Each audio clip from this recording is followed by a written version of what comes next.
Welcome, welcome, welcome.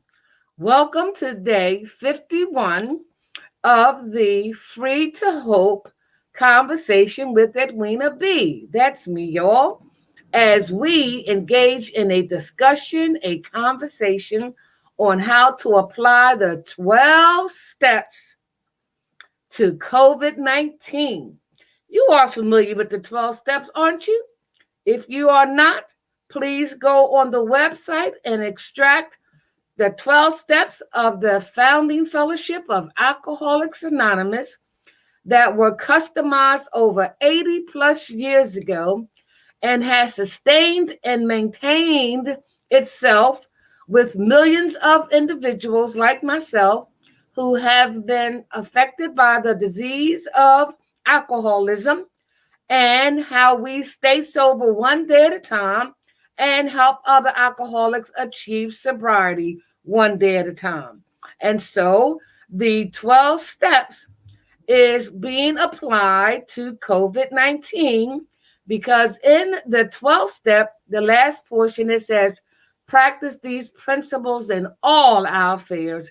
And so that's why we are in a new day, a happy new day, and having this discussion and sharing information on how you can learn and embrace and analyze, evaluate, apply, and practice the 12 steps in your life, specifically with COVID 19. Free to Hope stands for From Recovery, Emerge Empowered, to give hope to others, help others prosper equally. And for the past 30 plus years, I have been applying these 12 recovery principles in all my affairs, and as a result of contracting and surviving COVID 19 as well. In addition to that, 7 of my family members contracted and survived COVID 19. To God be the glory. We know that there are individuals and families around the world who did not meet the same outcome as me and my family members did. We want to take a 30-second moment of silence to pay homage to those who've lost loved ones to COVID 19, those who are dealing with COVID 19 even as we speak, those who are trying to prevent themselves from getting COVID 19, those who are intervening on those who have contracted COVID 19, and those who of us who are in disbelief that COVID 19 even exists. And guess what? That means the entire human race, we together collectively, like we do in the 12 steps of Alcoholics Anonymous, pray for one another, those who are impacted, affected by this devastating pandemic called COVID 19. So, my heart, my spirit, my soul, along with yours, goes out to the entire human race who are simultaneously experiencing the devastating impact of COVID 19. But guess what? There is a solution to reducing and eradicating the perpetuation of COVID 19, something that you and I can do. Voila. I believe in leading by example, being an attraction. So if I meet you on the street, you better believe this is how I'm going to meet you. And I pray that you meet me the same way. If not, I will be not getting close to you at all. And I may make a suggestion and say, would you like to have a mask?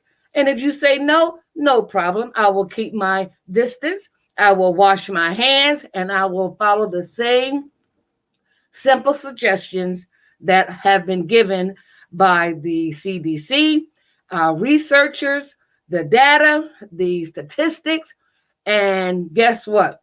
Your own, my own, and others' personal experiences. So let's have a moment of silence just for 30 seconds to give homage to those who have And that includes all of us dealing with this pandemic. Let's have a moment of silence for 30 seconds.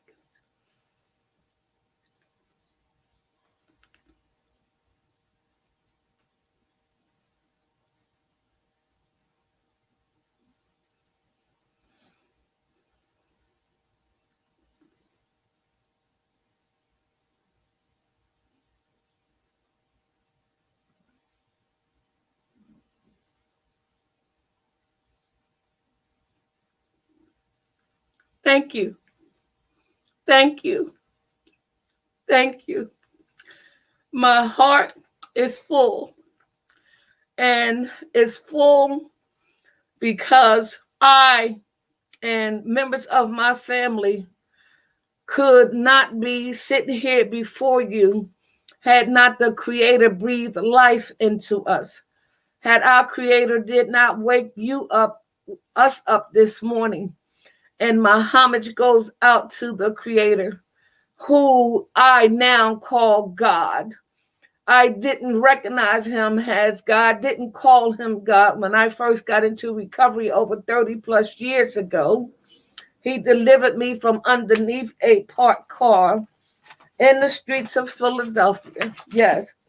And I cried out to him, whoever they say you are, take me out this life or show me a better way. And I haven't looked back since. So I give homage to our Creator, and I identify him as God.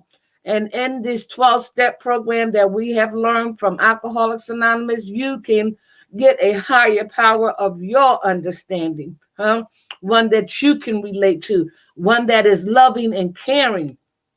We do not, in a 12-step program, ask you, demand you that you believe in anything, right?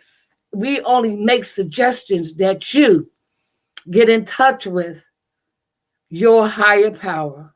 Because while we are all going through this knee bowing experience simultaneously around the world, every knee shall bow and every knee shall confess with their tongue that there is a power greater than you and I that can help, that can help us deal with this pandemic. It's not the first time that man has gone through such an event, and it won't be the last.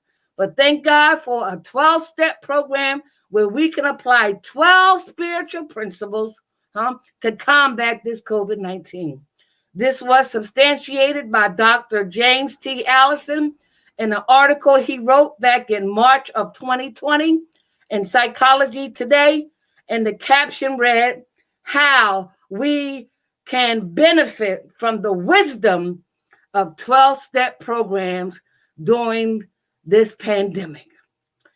And as a result of that article on April the 1st, through my experience, strength, and hope and wisdom with my personal 12-step program in Alcoholics Anonymous, the Spirit just gave me the strength, the courage, right, and prepared me to hit that button on April the 1st to present these 12 spiritual principles to you, to whoever who would listen, to whoever who is interested, and being an attraction for me, like millions of others, that we do recover.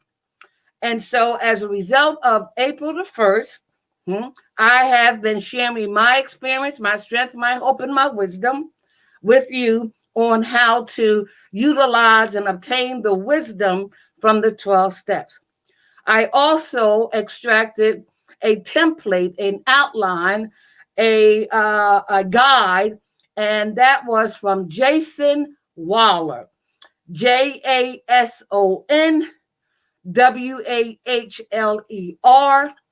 He is a recovering alcoholic. He has a podcast and he has a website that is phenomenal. And as I was going through the different templates that describe and outline the 12 steps and how to make them simplistic so that a child can understand them, Jason Wahler's was the one that I selected. And so coupled with the article with Dr. James T. Allison, who identified using Al-Anon 12 steps to apply to COVID-19, coupled with Jason Waller's description as an alcoholic in Alcoholics Anonymous and applying that as well to COVID-19, while sharing my own personal experience, strength, hope, wisdom, lack of wisdom, choices and decisions, both bad and good, regarding COVID-19. And so our goal is to just plant a seed, to provide information, to say, here is what can help. Would you make a decision to use the help that's available and apply it to your lives and the lives of others, just to save one individual, one family member, grandchildren, your friends, Would you be willing to take that information and use it? And so as a result of April the 1st, go back to my archives, my podcast, and you can see my introduction of the 12 steps, while we as a globe, a universal globe, right, deal with this pandemic called COVID-19 that's only going to get worse before it gets better. The Creator only knows the beginning, the middle, and the end. He is all power.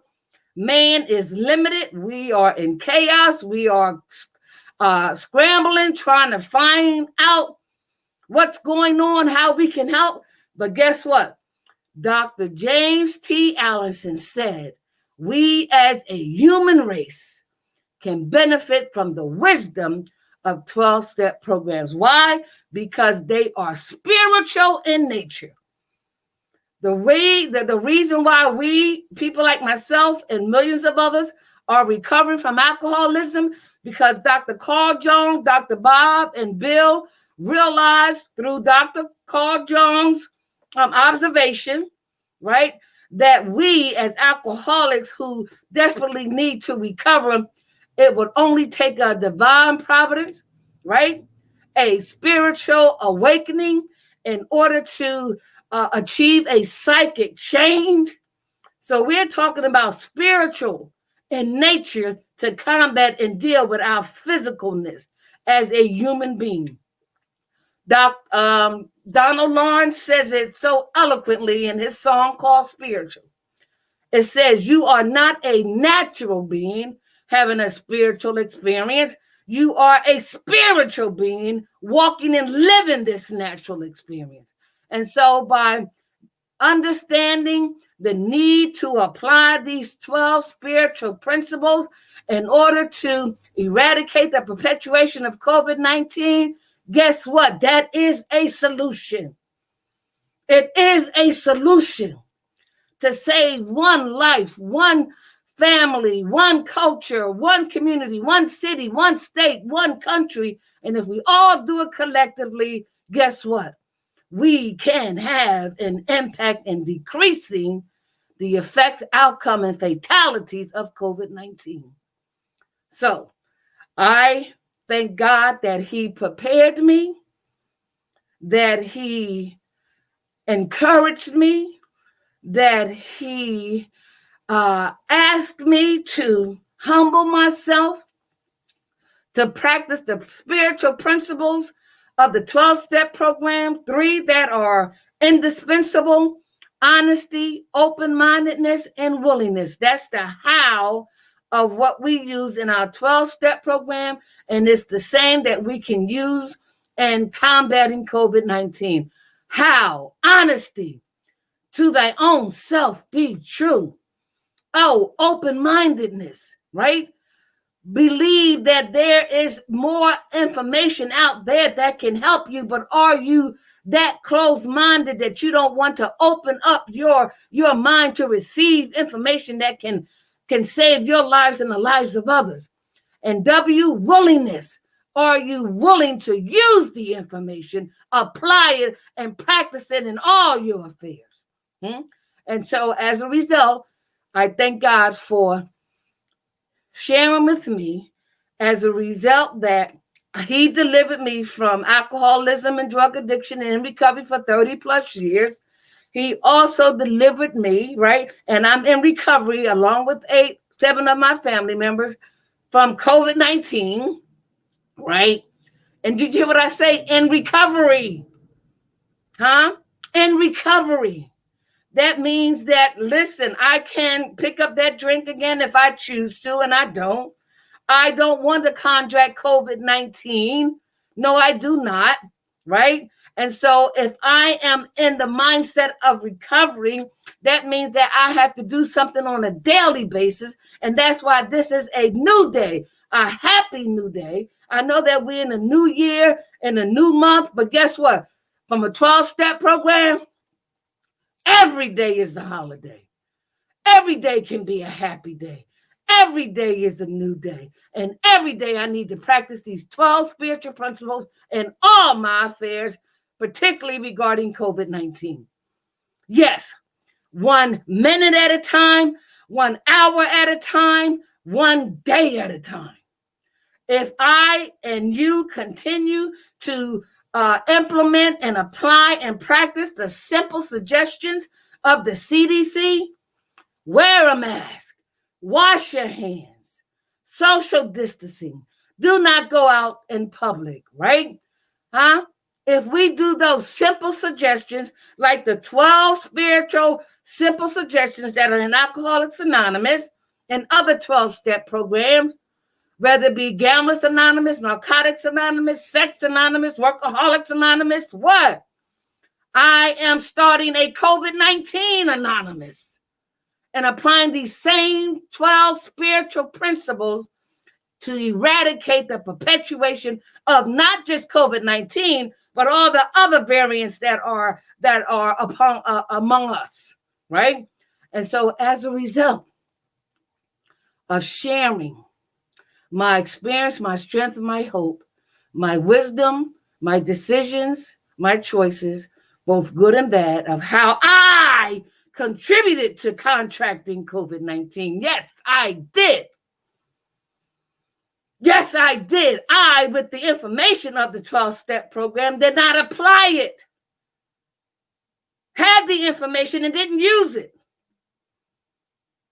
I was defiant. I was rebellious. I was selective. I took it for granted. I had that attitude of being invincible. It won't happen to me. But guess what? It did. And it made a believer out of me.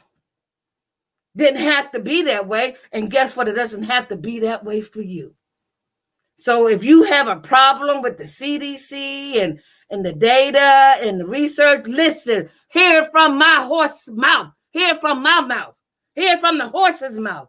Go and talk to those individuals who have lost loved ones to COVID-19. I'm sure you know somebody. Talk with somebody who has lost a loved one, who is experiencing right now. Hear from the horse's mouth if you are not a believer. And take the simple suggestions so that you won't have to experience what we have. And that's another reason why in Alcoholics Anonymous, we have been so successful. We have raised the bottom, right? That you don't have to go as low as I did in my disease of alcoholism underneath that parked car. No, you don't have to succumb to COVID-19 if you take heed to the experiences of others. They say a smart person learns from their experience, but a wise person learns from their experience and experiences of others. All right? So it is my obligation. It is my duty. It is my responsibility. And homage to my Creator to share with you, to give you my testimony, to be totally transparent, to demonstrate the beauty of His grace and mercy, right? And selected me and my family members to survive. In Alcoholics Anonymous, they say that some of us must die in order for some of us to live. And we are experiencing that with COVID-19. Why are people dying? Why are some of us taking it for granted? Why are some of us so defiant and rebellious? Why are we so self-centered, egotistical, prideful? Why? And through these 12 recovery principles, the one we're going to start today is recovery principle number 4. Made a searching and fearless more inventory of ourselves, right? And so I feel obligated. It's my duty and my honor to share with you in order to plant a seed to save one life, one family, one grandchild, one loved one, one community, one culture, one city, one state, one country. If I do my part and you do your part, we can have an impact in reducing COVID-19 and its devastating outcomes. And so the 12 steps, if you don't know them, if you need to be reminded of them, are recovery principle number 1. Even though we have applied them to other areas of focus, we are now applying it to COVID-19. So the 12 steps are focused as a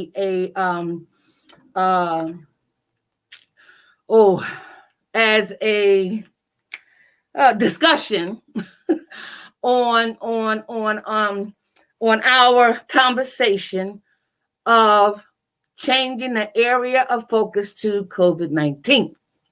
So I'm going to put in place COVID-19 where other areas of focus have been done and successful with the 12 steps. So therefore, recovery principle number 1 for COVID-19 is we admitted we were powerless over COVID-19, that our lives is unmanageable.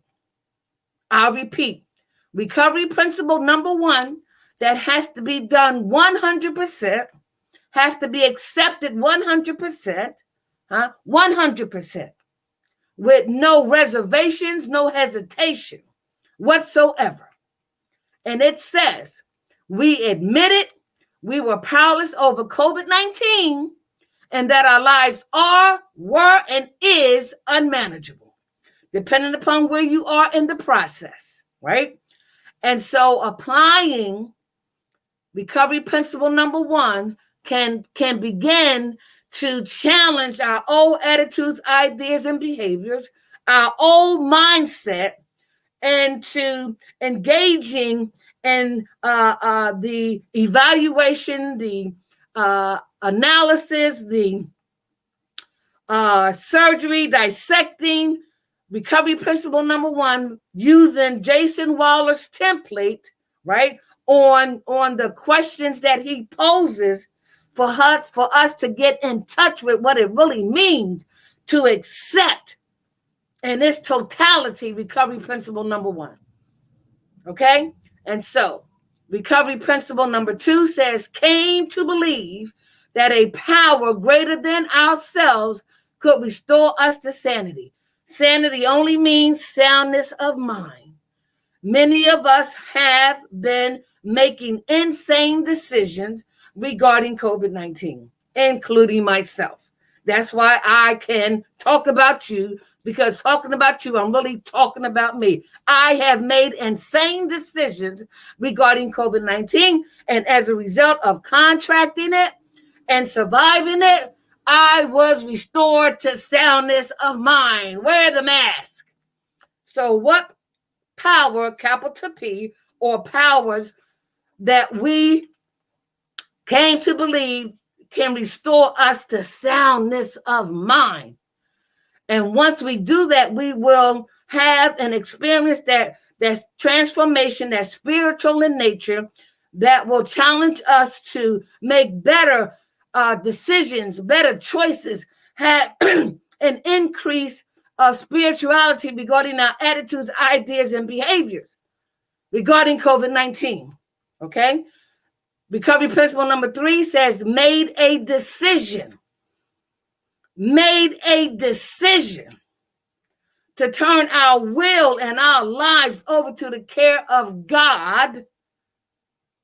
If you want to choose higher power, if you want to say creator, but made a decision to turn our will and our lives over to the care of God as we understood him. So you better believe I make that decision all day long, because I, in recovery principle number 2, was restored to soundness of mind. I know in recovery principle number 1 that I am powerless over COVID-19, right? And so making that decision says I am aware that I'm powerless over COVID-19.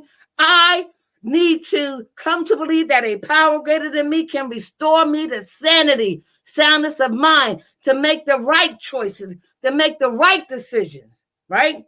I need to make that decision constantly regarding COVID-19, because COVID-19 only needs a little opening.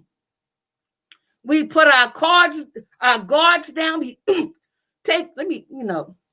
Let me pause and take a cup of coffee. Here's my cup my 2-year-old gave me, Xander the White Dockery, right? He was the one who suffered from COVID-19, 2 years old, had fevers for 3 or 4 days, right? To God be the glory, he survived. So let me take a drink of coffee, because I can breathe, I can smell, I can taste, I can swallow, and I'm going to put my mask back on. Okay? And so as a result of making that decision that I have been restored to sanity and soundness of mind, listen, I want to lead by example. I want to lead by an attraction to my grandchildren. 5 of them had COVID-19. So in making that decision, which is the discussion we're on today, and we'll complete before we go to 4, okay? So recovery principle number 1, we admitted we were powerless over COVID-19, that our lives had become unmanageable. 2, came to believe that a power, capital P, greater than ourselves could restore us to sanity. 3, made a decision to turn our will and our lives over to the care of God as we understood him. 4, made a searching and fearless more inventory of ourselves regarding COVID-19. 5, admitted to God, to ourselves, and to another human being the exact nature of our wrongs regarding COVID-19. 6, were entirely ready to have God remove all our defects of character regarding COVID-19. 7, humbly asked him to remove our shortcomings regarding COVID-19. 8, made a list of all persons we had harmed and became willing to make amends to them all regarding COVID-19. Made direct amends to such people wherever possible, except when to do so would injure them or others regarding COVID-19. Recovery principle number 10, continued to take personal inventory, and when we were wrong, promptly admitted it regarding COVID-19. 11, sought through prayer and meditation to improve our conscious contact with God as we understood him, praying only for knowledge of his will for us and the power to carry it out regarding COVID-19. And recovery principle number 12, having had a spiritual awakening as a result of these steps, we tried to carry this message to others regarding COVID-19, regarding COVID-19, and to practice these principles in all our affairs. So those are the 12 steps that are being applied to COVID-19. All right, so again, go to Dr. James T. Allison, for the Psychology Today March 2020 edition to see how he used Al-Anon's 12-step approach in addressing and how to obtain wisdom in a 12-step program. And he starts off with the 7 points of, where are you? Okay. Patience, letting go, service to others, trust, social connection. Okay. Let's see. Oh, what else? Okay. I don't have it. So again, that's why repetition is so important, right?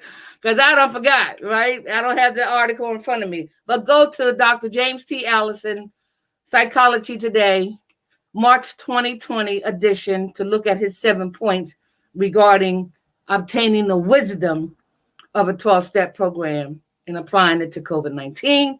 Go to Jason Wahler, JASON, WAHLER, and extract his information on all the steps and the description that are very simple and the questions that he poses to make us think about what this step is asking us to do. Okay, so those are the resources that I've been using, will continue to use, in addition to injecting my own personal experience, strength, hope, wisdom, decisions, choices, both good and bad, regarding COVID-19. Okay, with that being said, we are going to conclude recovery principle number 3. Made a decision to turn our will and our lives over to the care of God as we understood him. So we know that with Jason Wahler, we broke down everything that he presented with step 1 and the various questions that he presented. We know that review is important in a 12-step program.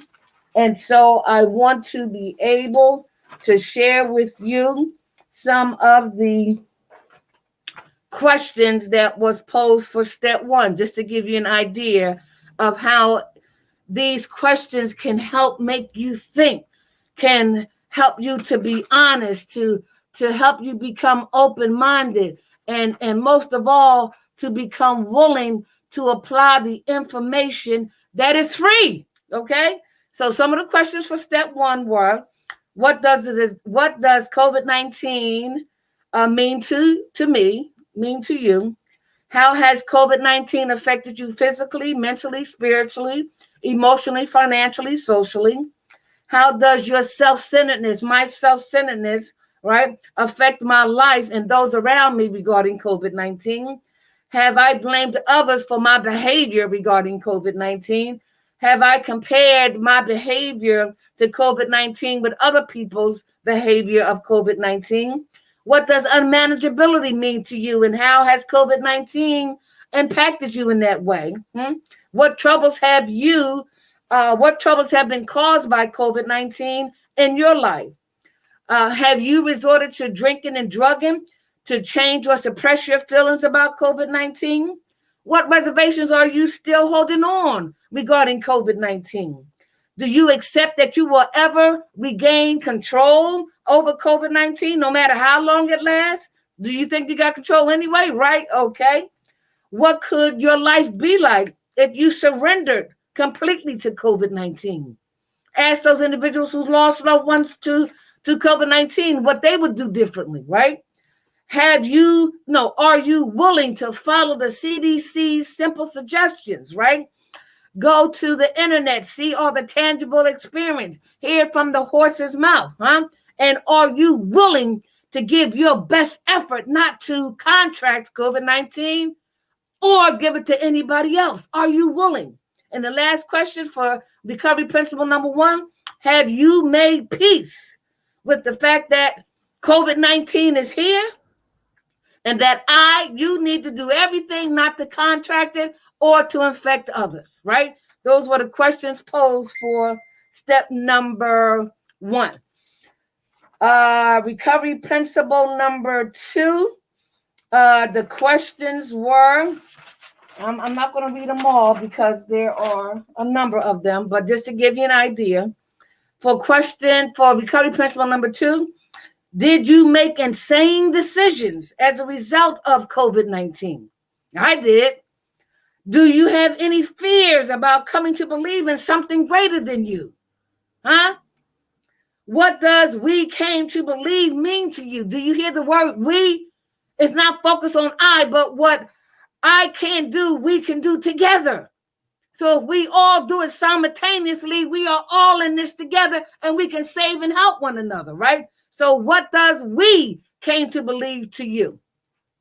What experience have you heard from those who've lost loved ones from COVID-19 and sharing what their process was of coming to believe in a power greater than them? Do you have a problem accepting that there is a power greater than you? So those are some of the questions in Jason Waller's template. That's why please go to his website, extract it, the information. Please start keeping your journal. Please start keeping notes so that you can refer to them and measure your mindset, measure your attitudes, ideas, and behaviors, all right, regarding this information on how you can obtain wisdom, how you can obtain that psychic change that Dr. Carl Jung talked about, how we can look at things from a spiritual angle and not just a physical or materialistic one using these 12 recovery principles. Woo! Now, let's go back to the conclusion of recovery principle number 3. And these were some of the questions that we dissected, we analyzed, we posed to you. Yes. And they are indeed necessary for you to understand how that wisdom is obtained, how that spiritual transformation takes place in people like myself for 30 plus years, right? In the 12-step program of Alcoholics Anonymous, right? Before my grand sponsor died, she had 56 years in recovery. Her sponsor had 90 years in recovery, right? And so we are in recovery. And we are either in the prevention mode of COVID-19, the intervention mode of COVID-19, or the restoration mode of COVID-19. We are either being proactive regarding COVID-19, reactive regarding COVID-19, or inactive regarding COVID-19. So where are you in those areas? Only you can ask. But be honest, be open-minded to new information, and be willing to apply it because it can save your life and the lives of your loved ones and the lives of others, okay? So here are the questions that we posed and engaged in deep breakdown of as Jason Waller gives them to us. The first question he posed was, what evidence do you have of a higher power working in your life? The fact that you are breathing, the fact that you are listening, the fact that you did not wake yourself up, nor the alarm clock, right? A power greater than you breathed life into you. I can breathe. I couldn't 2 months ago. So if you want to see what I look like on go back to December the 3rd when I sat before you with COVID-19, and you can see its effect. Well, which is why God used me. I'm transparent. I didn't care how I looked. It wasn't about the messenger. It was about the message.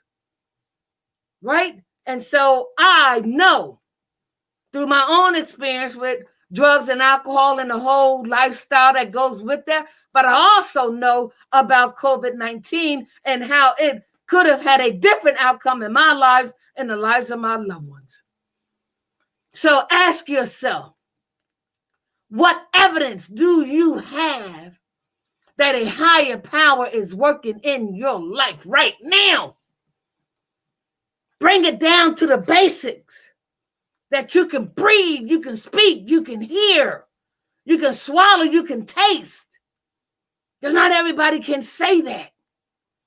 The next question was, what are some of the things you consider good examples of sanity?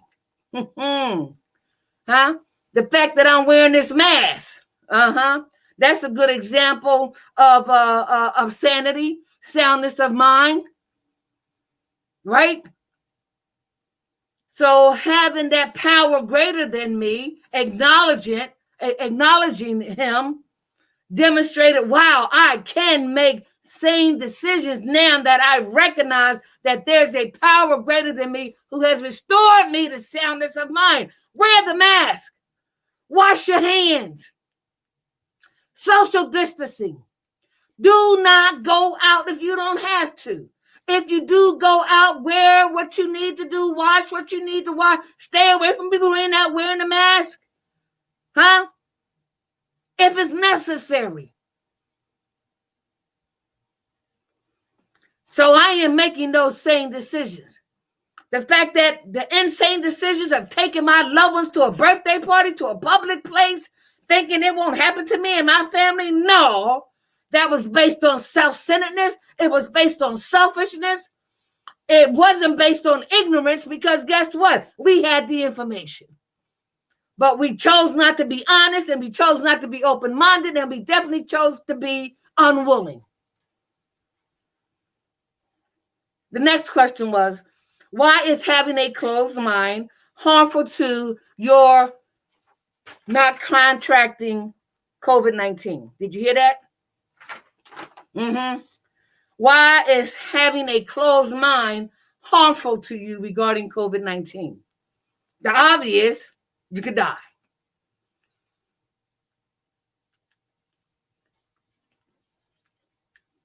I can empathize to some degree with others who have lost loved ones to COVID-19.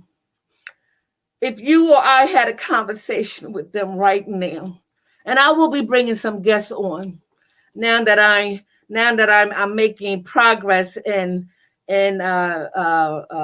making my platform a little more professional. So I want to be able to bring people on to share their experience, strength, and hope too, right? But if you ask them, right, how open-mindedness could have played a role in the survival of their loved ones, they will tell you something different and wish that they could have taken seriously what they were saying about COVID-19. They will tell you how defiant and rebellious and nonchalant that it's not going to happen. We okay. We family.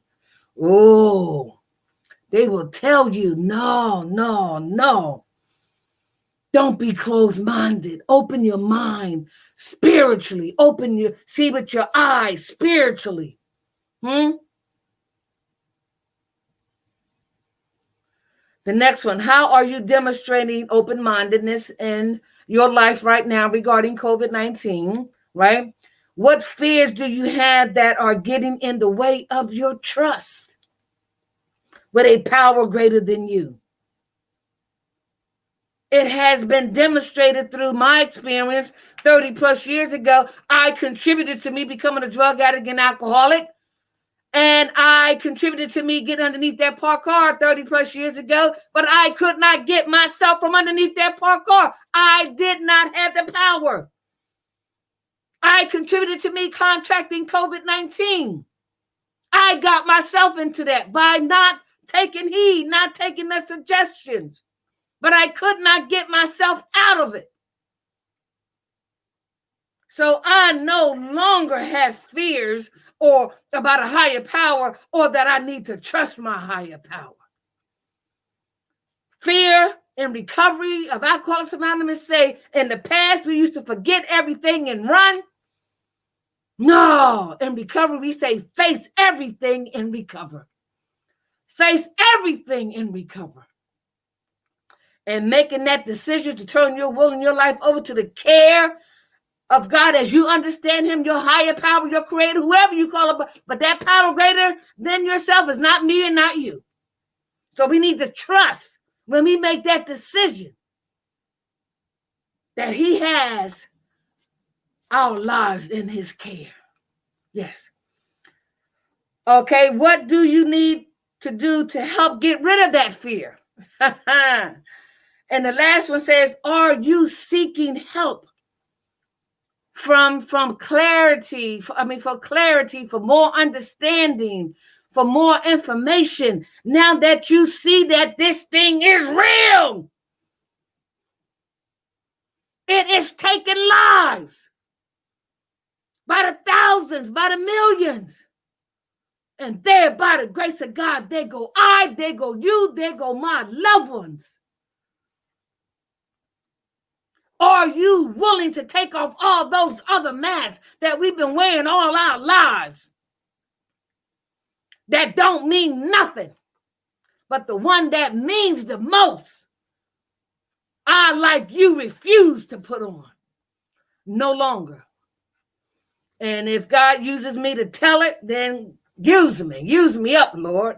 Okay? So what information are you seeking from the web, from the CDC, right? And are you doing everything that you possibly can to help be an attraction to others? These little 6 ones, these ones that are here on the picture, they hear what I do, but they watch what I do. They hear what I say, but they watch what I do. So in recovery, we say, stop listening to what people are saying and start listening to their behavior. It speaks volume. Okay? Now, the last part that we're going to cover, I'm going to read it in its totality as Jason Waller presents it from alcoholism and drug addiction. And then we're going to go back and change the area of focus and concentrate on relating it to COVID-19, okay? So, he says that was all of step 2, right? And so, wait a minute now. Those were all of step 2. And let me find out what we need for step 3 and its conclusion. And y'all got to wait a minute because my papers done got turned around somewhere. So let's see here. All right, so what we will complete now. Come on, Nene. Come here, Nene. Here go one of my grandchildren. Would you like to be on with me? Huh? Okay. Let's see. Come over here. Come over here. Okay. Bend down. Okay. Squeeze over. Okay. All right. All right. All right. Look who we have here. This is my granddaughter. She's up here. She's covering her face. But this is my granddaughter, Amira Monet Dockery. She is now 8 years old. And this is the one that was exposed to COVID-19 initially in our family. In school, someone contracted COVID-19, and they asked all the parents to keep their children home as to isolate and to quarantine in the event that they contracted COVID-19 and to allow the process to happen. So this, through COVID-19, where the seed was planted in this one. And as a result of contracting COVID-19, she too was, you want to get on grandma's lap? She too was sent home, and her mother had to work. She had 2 sisters and her granddad, who was 78 years old. And even though it was suggested and it started out that way by her being isolated. Guess what? Could you imagine? She was 7 then, a 7-year-old staying in a room all day long for 14 days. It did not happen. So when the opportunity presented itself, she snuck out, she came out and started touching things, started breathing on things. And guess what? All righty, you get my drift?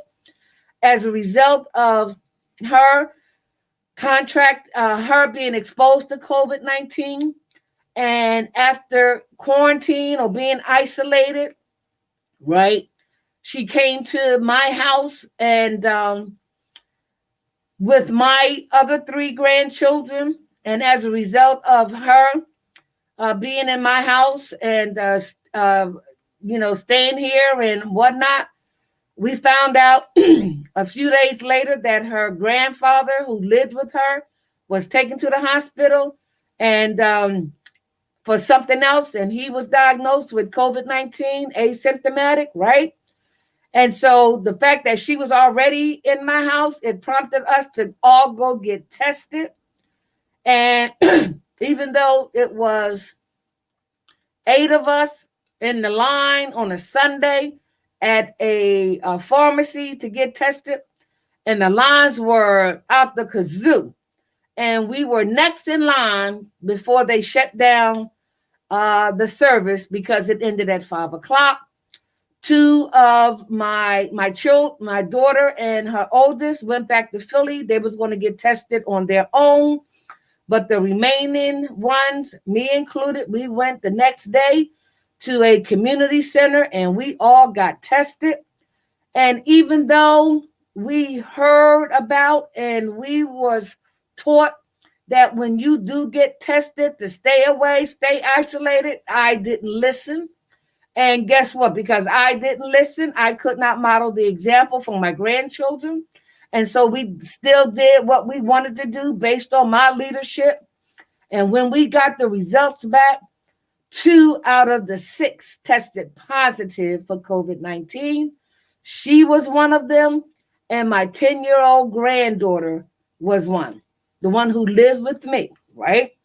And so in isolating and quarantining them, I, as the parent, I, as the grandparent, the one in charge of these children, set them up in their room. And guess what? They had to eat. They had to go to the bathroom. They had to do their virtual learning. And I started going in and out of their rooms with masks on, making sure I washed my hands and they washed theirs. But after a while, listen, I fell short. I stopped washing my hands. I stopped wearing a mask, right? They stopped wearing a mask, huh? Even though they was in their room, they too snuck out, or they too came out. The other children were knocking on their door and they were answering it. So guess what? Right? And then what happened was it was Thanksgiving coming, and it was day 10 of them being isolated. And my daughter said, "What you gonna do for Thanksgiving?" I said, "Nothing."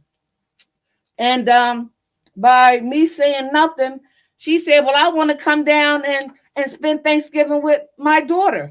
I said, "Well, if you do, make sure you have your mask on and everything else." She said, "No problem." But guess what? I let my guard down. And I said, "Come on, we'll have Thanksgiving. Bring your dad," which is the granddad of her, right?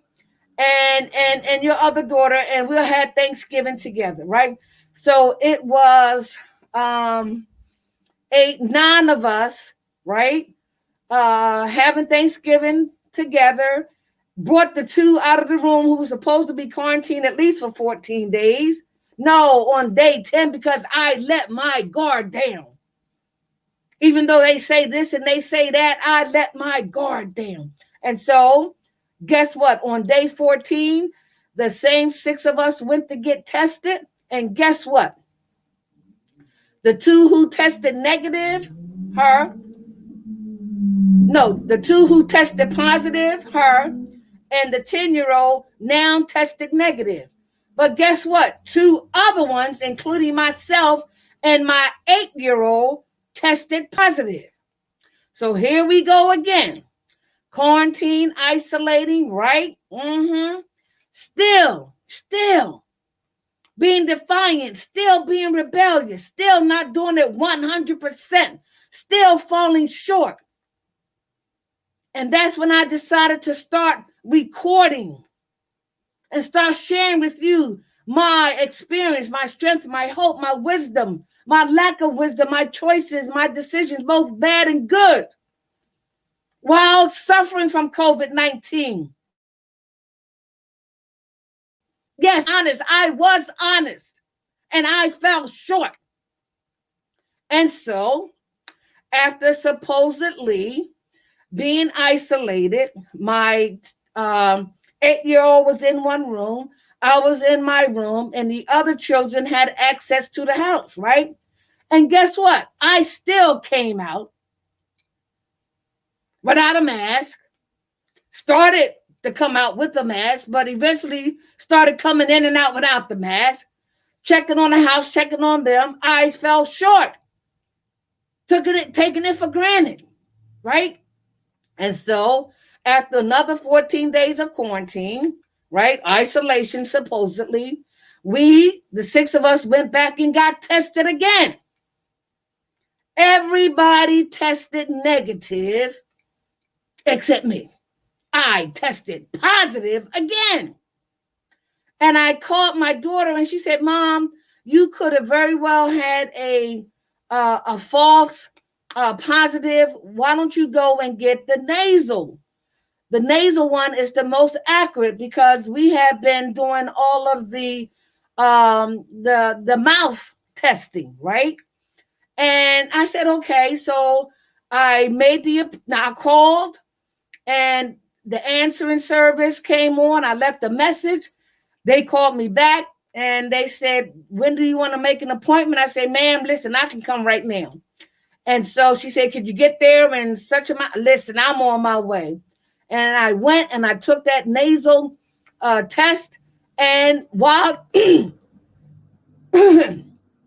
while taking that nasal test, I was able to virtually talk to a doctor as she explained things, and she told me what they was going to do and all that. But guess what?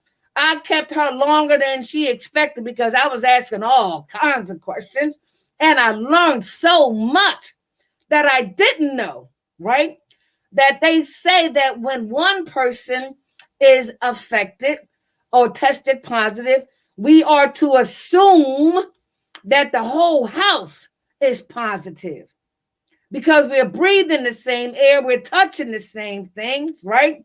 And that's why they say the entire family needs to isolate for 14 days. Nobody goes in and nobody goes out.